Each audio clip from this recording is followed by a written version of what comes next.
You carry a pain so deep it has no words. You perform the motions of living, you answer, I'm fine. And the world, busy with its own noise, accepts your answer.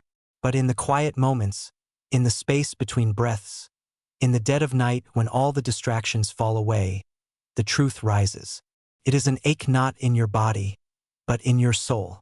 A silent, hollow echo where something or someone used to be. You have tried to reason with it, to pray it away, to fill the space with work or noise or service. But it remains, a faithful, shadow companion. Your soul is pained, and you have felt, perhaps, that this pain is a sign of your weakness, a failure of your faith. You have looked at others who seem to move through their own trials with a serene strength, and you have asked yourself, what is wrong with me? Why can't I find that peace?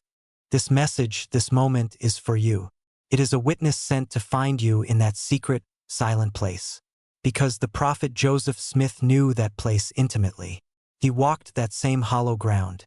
After burying his own children, one after another, his heart torn from his chest, he wrote a sentence that was not a platitude, but a raw, honest declaration from the depths of a broken man who was also a seer of God. He said, my soul was pained, yet I know in whom I trust. Notice the structure of that revelation. He does not say, my soul was pained, but now I trust, and the pain is gone. He does not say, because I trust, my soul is not pained. He presents two truths that exist at the exact same time.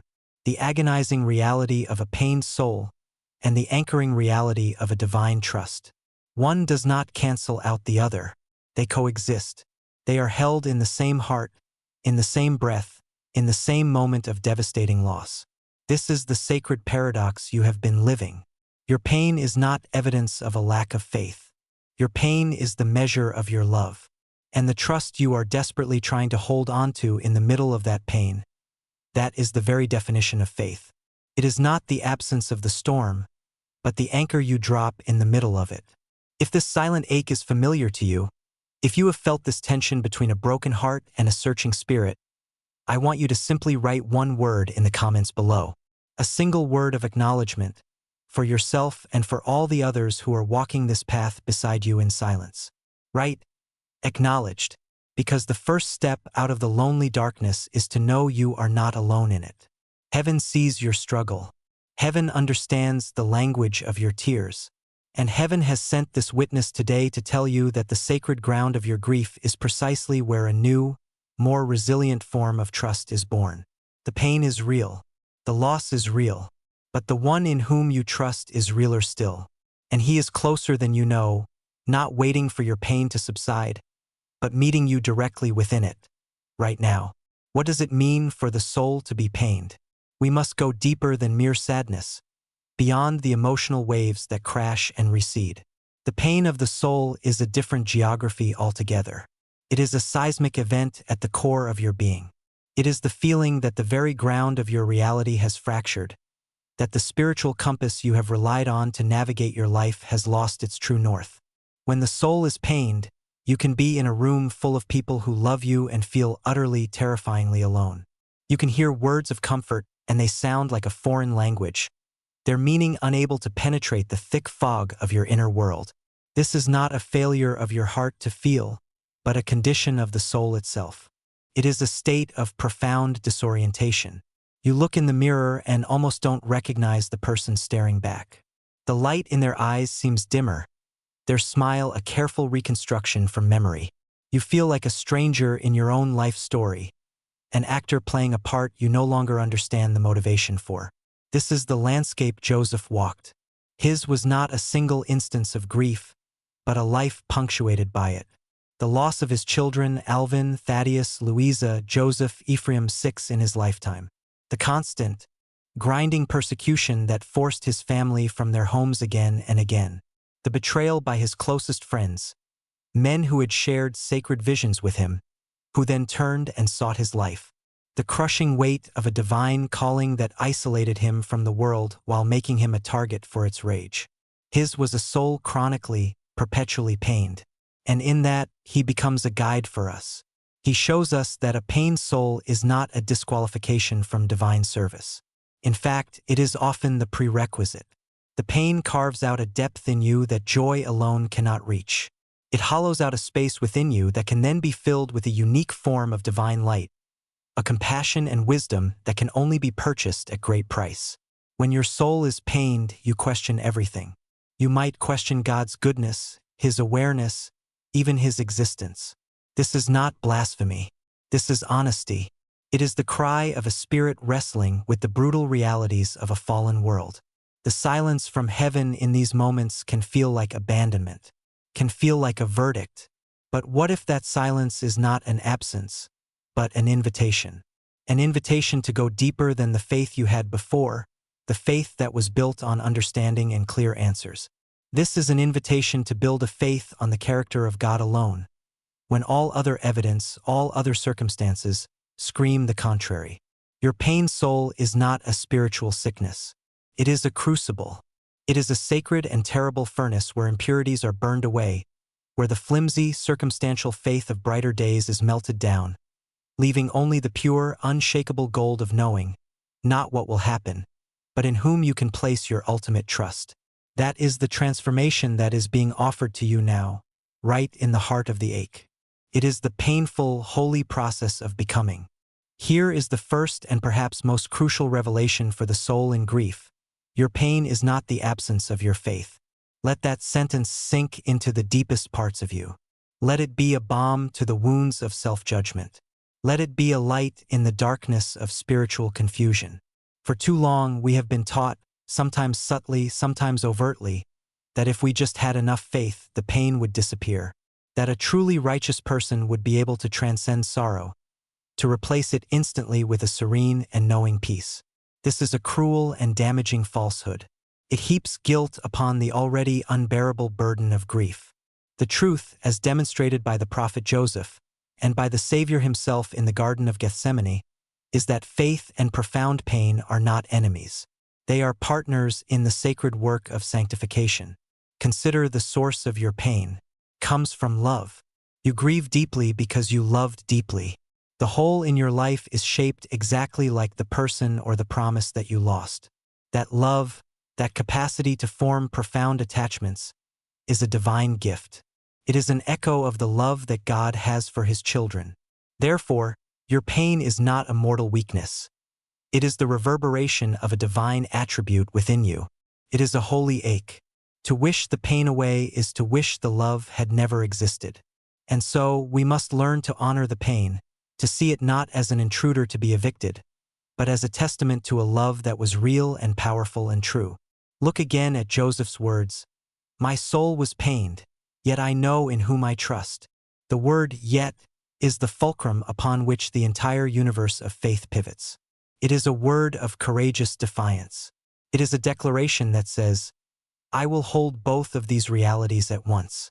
I will not deny the crushing weight of my sorrow. I will not pretend I am not broken. I will look my pain directly in the eye, and at the same time, in the same moment, I will also look to my God. This is a faith that is not fragile. It is not a faith that can be shattered by circumstance. It is a faith forged in fire, a faith that has been tested against the brutal reality of loss and has chosen to endure. This gives you permission. Permission to weep. Permission to be angry. Permission to have days where you can barely get out of bed. Permission to feel every sharp edge of your grief without the added burden of believing you are a spiritual failure for doing so. Your tears are not a sign of a weak testimony. Your tears are a form of prayer. Your weariness is not a sign of a weak spirit. It is the sign of a spirit that has been fighting a great and terrible battle. The invitation from heaven today is not to stop hurting. It is to stop judging yourself for the hurt. It is to allow yourself the grace to be human, to be a disciple who, like the disciples of old, can be exceeding sorrowful even unto death, and still be profoundly loved and completely accepted by the Master. Your faith is not measured by the absence of tears, but by the direction you face while you weep. And your face, even through the blur of sorrow, is turned toward Him. That is enough. That is everything. There is a question that rises from the pained soul, often whispered in the dark, a question that feels both dangerous and necessary. It is the question, why? Why did this happen? Why was this taken from me? Why was my prayer for a miracle answered with this deafening silence? We are often taught to fear this question, to see it as a challenge to God's authority, a step onto the slippery slope of doubt.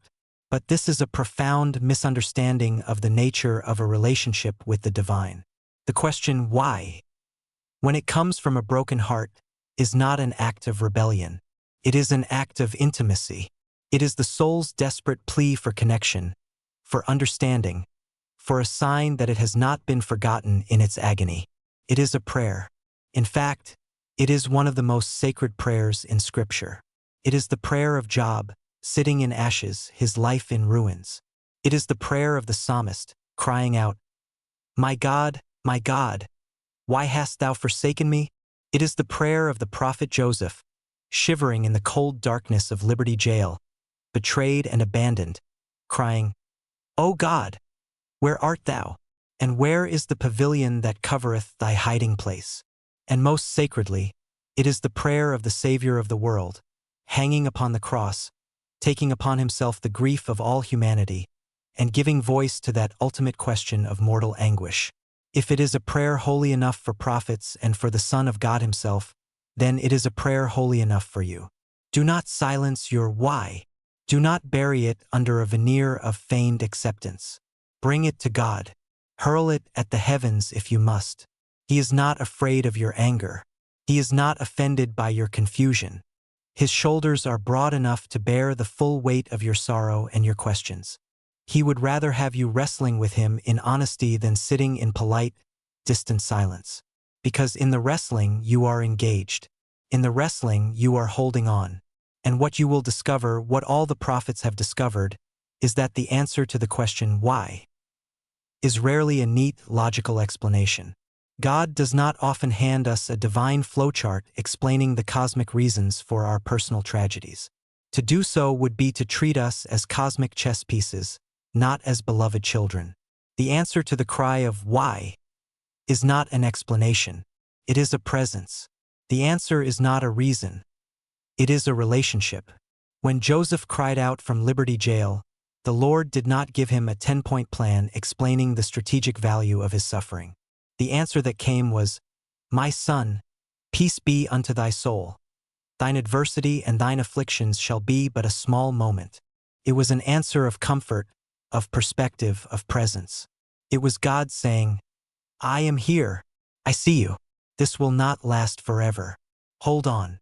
The purpose of your trial may not be clear for years, perhaps not even in this life. But the purpose of your relationship with God can be clear right now. It is to learn to trust him, not his timing or his methods, but his heart. Your sacred question of why is the very thing that drives you deeper into that relationship, forcing you beyond the shallow waters of easy faith and into the profound depths of a trust that can hold on in the dark. Let us now dissect the second, anchoring half of the prophet's declaration.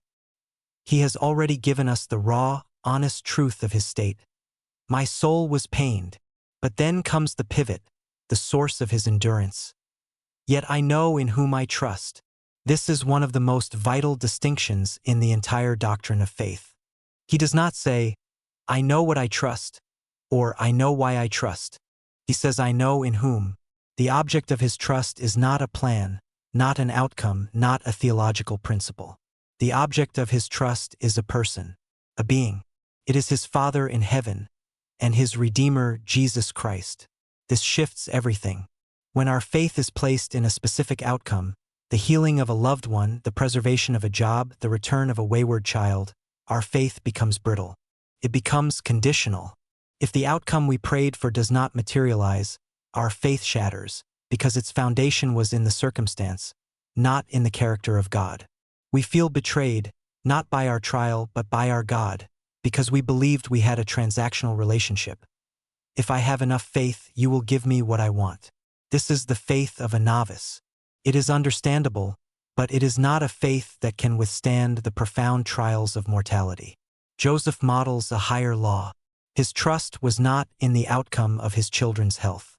His trust was in the eternal character of the God who gave them to him and, for reasons he could not comprehend, had now taken them back. Trusting in whom means believing in the core attributes of God, even when the immediate evidence of your life seems to contradict them. It means believing that He is perfectly good, even when your life is filled with bad things. It means believing He is all-loving, even when you feel utterly unloved and abandoned. It means believing He is all-powerful, even when He does not use that power in the way you desperately wish He would. This is an excruciatingly difficult spiritual posture to maintain. It requires a radical separation of your circumstances from your theology.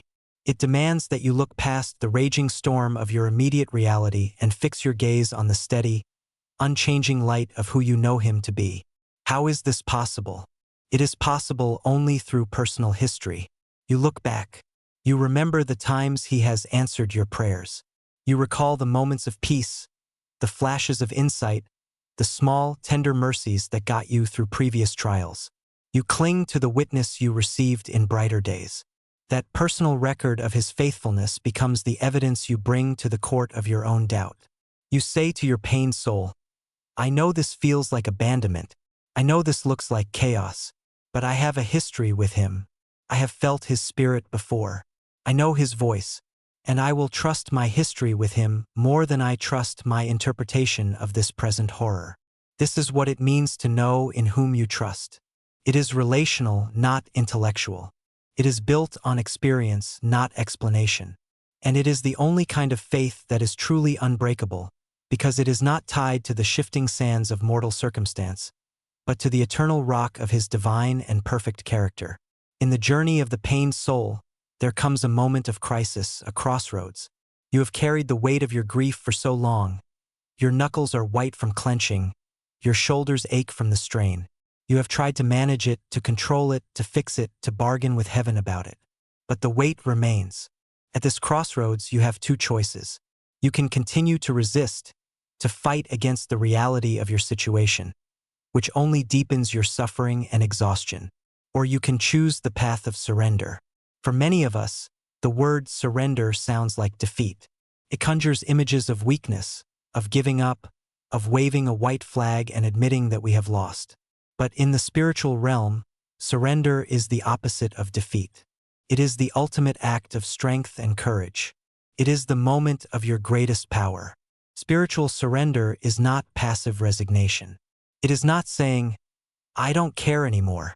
It is an active, conscious, and deliberate choice to release your desperate need for control and place the outcome, the pain, the future, and your broken heart into hands greater than your own.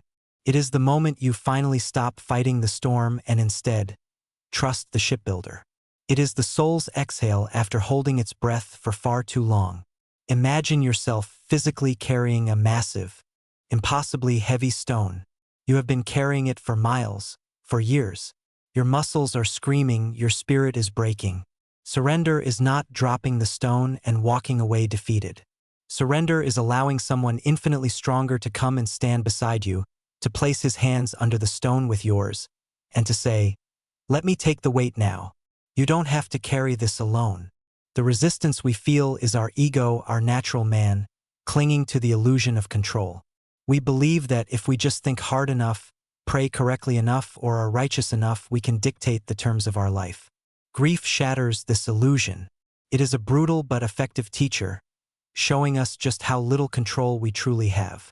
The moment we accept this truth, the moment we stop resisting the is of our reality, is the moment we can begin to find peace. Surrender is the prayer of Gethsemane. Not my will, but thine be done. It is a prayer of profound trust, offered from a place of profound anguish. It is acknowledging that God's perspective is infinitely larger than our own, and that His plan, even when it involves immense pain, is ultimately a plan of happiness and redemption. This is the emotional surrender that your soul is aching for. It is the permission to stop holding everything together. It is the freedom of letting go. When you finally unclench your fists and open your hands, you are not empty. You are finally open to receive the peace that has been waiting to enter all along. The peace which passeth all understanding. It does not come by fighting harder. It comes by yielding more completely to the one in whom you trust. What follows the moment of surrender? What is on the other side of letting go? It is not always a sudden, cinematic flood of light, or an angelic chorus. Often, what follows surrender is a profound stillness, a silence. But this is a different quality of silence than the one you knew before. The silence of resistance was a heavy, isolating silence. The silence of an empty room, the silence of an unanswered prayer, felt like absence.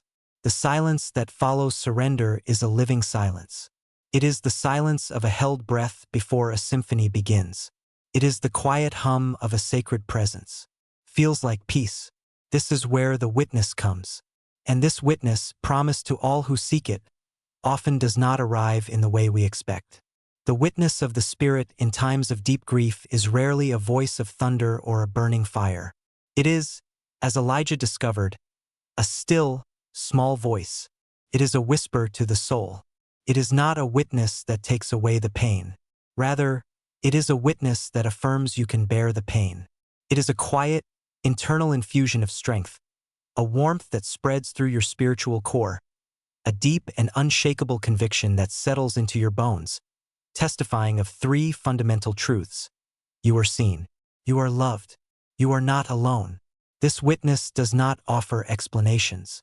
It offers presence. It doesn't answer your why, but it deepens your knowledge of whom. It is the comforter, performing its most holy and essential function, to bring a peace that is independent of circumstance.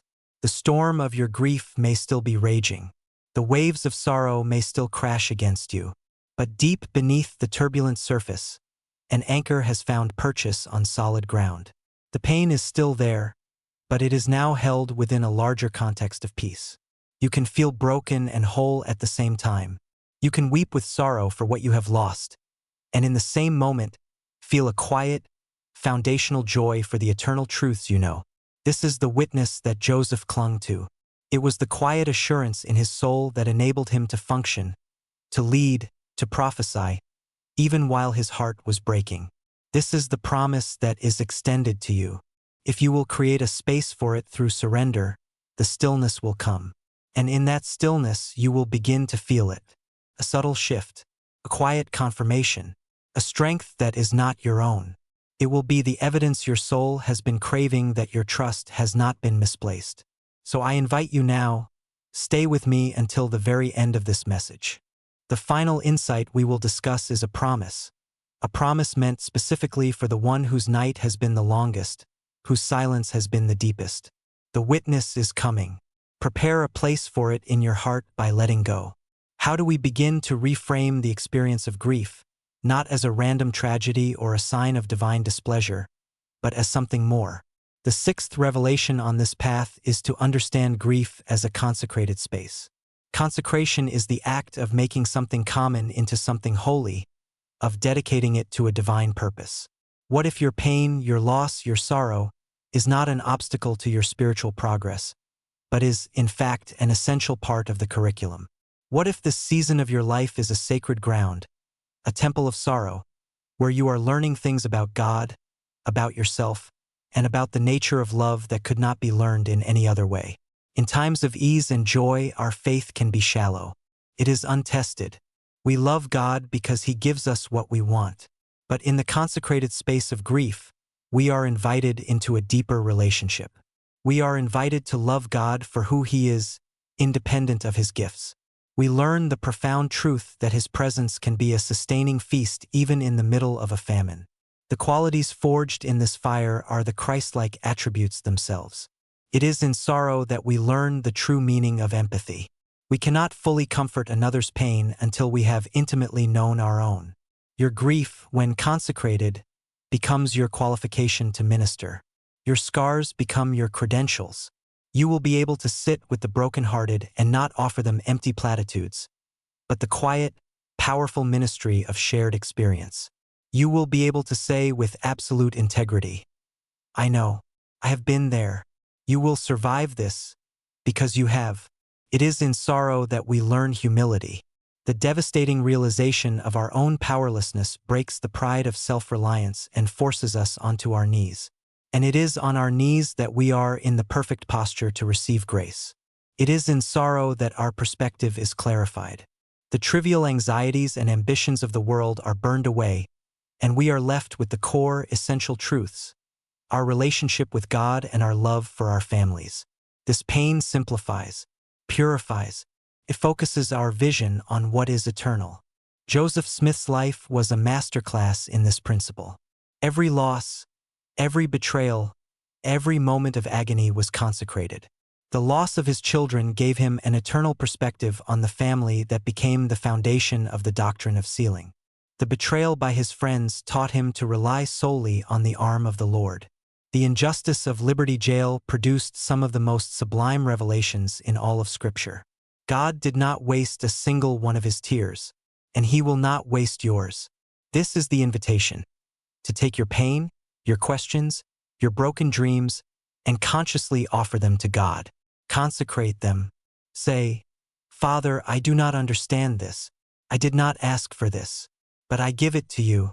Use this experience to change me. Carve me with this sorrow into a vessel that is more useful to thee. Let this sacred pain become a source of power, of empathy, of wisdom." When you do this, your grief is no longer a random, meaningless wound. It becomes a holy sacrifice, and it will be accepted. It will be sanctified, and in a way that you cannot now imagine, it will become one of the greatest sources of your spiritual power. The immediate, crushing weight of grief has a way of shrinking our perspective down to this single, agonizing moment. The pain is so all-consuming that it feels like it is the only reality, a permanent state of being that will stretch on forever. To survive, to find hope, we must engage in the sacred work of perspective shifting. We must, with conscious effort, lift our eyes from the desolate landscape of our present and gaze upon the vast, luminous horizon of eternal timelines. This is not an act of escapism or denial. It is not about pretending that the present pain isn't real. The pain is brutally real. Rather, it is about placing that real and terrible pain within its true and eternal context. This life, with all of its joys and its devastating sorrows, is a single short sentence in the epic novel of our existence. It is a moment, a small moment, as the Lord told Joseph, in the grand sweep of eternity. Understanding this does not erase the pain, but it changes its meaning. It transforms it from a pointless tragedy into a purposeful, albeit painful, part of a much larger, redemptive story. The doctrine of the eternal family, revealed with such power and clarity through the prophet Joseph Smith, is the ultimate antidote to the despair of loss. The sealing power that binds families on earth and in heaven is a divine declaration that love is stronger than death. The relationships that define our lives, the bonds of love that are the source of our deepest joys and our most profound griefs, are not meant to be temporary. They are the very substance of eternal life. The promise of reunion is not a hopeful platitude. It is a core doctrine of the restored gospel. This knowledge reframes our suffering. The sharpness of our grief is, in a way, a testament to the reality of that eternal bond. We hurt so much because the connection is real and it is forever. The separation is temporary, but the relationship is permanent. When we can hold this eternal perspective, our grief becomes a form of waiting, not a form of ending. It is the long, lonely night of a watchman, waiting for the dawn he knows will come. It is the ache of homesickness for a home we have not yet fully inherited, and for loved ones who have simply gone on ahead to prepare the way. This perspective allows us to honor our sorrow without being consumed by it. We can say, "This separation is real, and it hurts more than I can bear. And also, I know that this separation has an expiration date. I will feel that embrace again. I will hear that voice again." This and also is the key. It allows us to be fully present in our mortal pain while simultaneously holding onto the anchor of our eternal hope. It is the faith that Joseph demonstrated. His soul was pained by the immediate temporal loss of his child, and also he knew in whom he trusted for the ultimate eternal reunion. This is the expansive vision available to you. Let it stretch the walls of your aching heart. Let it pour the light of the eternities into the darkest corners of your present. The loss is real, but it is not the final word. The final word is love. The final word is reunion. The final word is family sealed together forever. There is a stage in this spiritual journey that few speak of, a place of deeper darkness that can feel like the ultimate betrayal. What happens when you have done everything you are supposed to do? You have acknowledged your pain. You have asked your sacred questions. You have surrendered your will. You have waited in the stillness for a witness. And what comes back is nothing, a continued silence, a heavens that feels not just distant, but made of solid brass. An absence of feeling so profound that you begin to question if you ever felt the spirit at all. This is the territory known by mystics and prophets as the dark night of the soul. And the terrifying secret of this place is that it is not a sign that you have been abandoned. It is often a sign that you have graduated to a higher, more demanding level of faith. God is not absent. He is hidden, and He is hidden for a sacred purpose. In the initial stages of our spiritual development, God often nurtures us with constant spiritual reassurances. We are blessed with frequent, tender feelings of the Spirit, tangible answers to prayer, small and large miracles that bolster our budding faith. He gives us these spiritual consolations freely, like a parent holding the hand of a child learning to walk.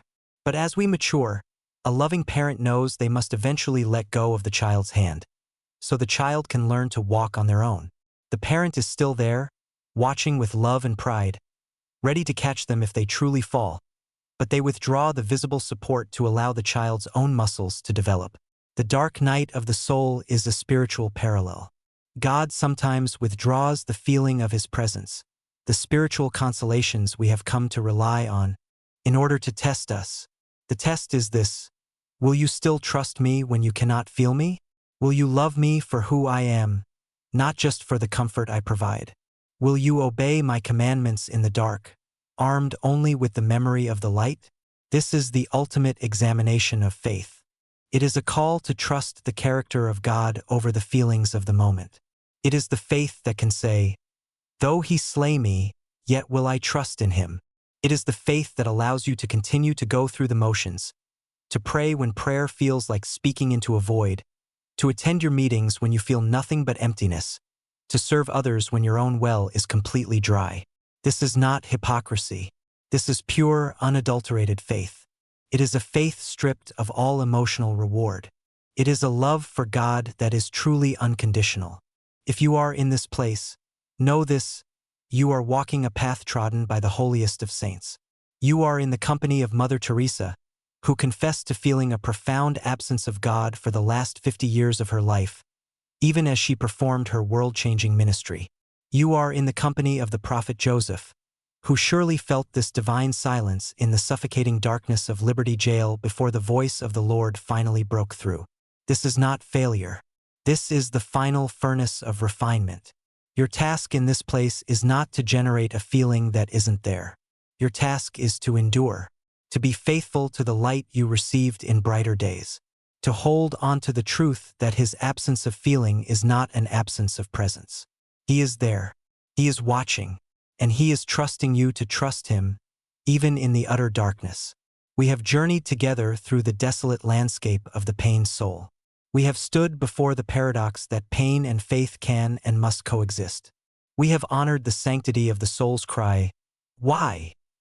and have discovered that the answer is not a reason, but a relationship with the whom we trust. We have explored the terrifying, liberating power of surrender and the quiet, anchoring witness that follows in the stillness. We have reframed our sorrow as a consecrated space, a holy ground where our deepest spiritual growth occurs. We have lifted our eyes to the vast expanse of eternal timelines, placing our temporary, excruciating loss in the context of a permanent, joyful reunion. And we have even walked into the frightening darkness of a silent heaven, understanding it not as abandonment, but as the ultimate test of a mature faith. And now we bring it all together. We bring it home to your heart, right now in this moment. This is the point of emotional integration, where these principles cease to be ideas and become a living, breathing reality within you. To you who have carried your grief in a secret, guarded silence, who have felt the shame of your own sorrow, who have believed your tears were a betrayal of your testimony, hear this now. Your pain does not disqualify you. It has been preparing you. Your broken heart is not a sign of your failure. It is a holy altar upon which the sacrifice of a more profound faith is being offered. Every tear you have shed has been counted. Every lonely night has been witnessed. Every prayer you thought went unanswered has been heard and held in the heart of a loving Father. The very experience you thought was pushing you away from God has been the tool He is using to draw you into His deepest embrace. Joseph's declaration, "My soul was pained, yet I know in whom I trust," is not just his story. It is now your story. It is the anthem of the faithful sufferer. It is the creed of the wounded disciple. You have earned the right to say it with him. The pain you feel is the tuition you have paid to enter the school of empathy. The confusion you have felt is the price of admission to a wisdom that transcends easy answers. The trust you are forging in this fire, this brittle, clinging, desperate trust, will become the unshakable light you carry for others who are lost in their own darkness. You are being transformed. The pressure, the heat, the breaking. It is all part of a divine alchemy, turning the common lead of your suffering into the sanctified gold of a Christ-like soul. Do not despise your own journey. Do not resent the path you have been asked to walk. It is your sacred story of becoming. The person you are emerging as on the other side of this trial will be stronger, kinder, wiser, and more full of divine light than you ever could have been without it. The breaking is part of the remaking. We have come to the end of our journey, but it is also a beginning. The final stage is not a grand conclusion, but a quiet, sustained practice. The tone now becomes still. The striving ceases. The wrestling subsides.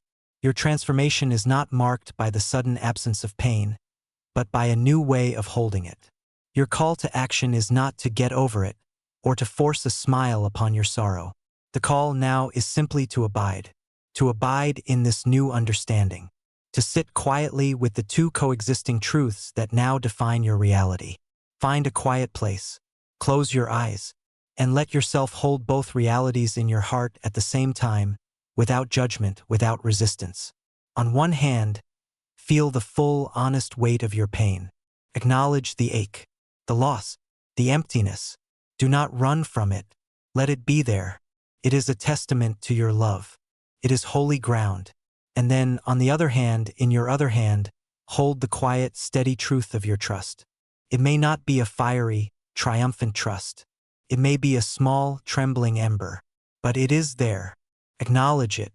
I know His character. I know His promises. I know He is good. I know this is not the end of the story. Your only task now, in the days and weeks and months to come, is to hold both. Let them coexist within the sanctuary of your heart. Let the tension between them be your sacred, unspoken prayer. My soul is pained. Yes, it is, and I will not deny it.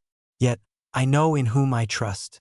Yes, I do, and I will not forget it. This is the practice of integrated faith. This is the posture of empowered stillness. Some days the pain will feel heavier. Some days the trust will feel stronger. That is okay.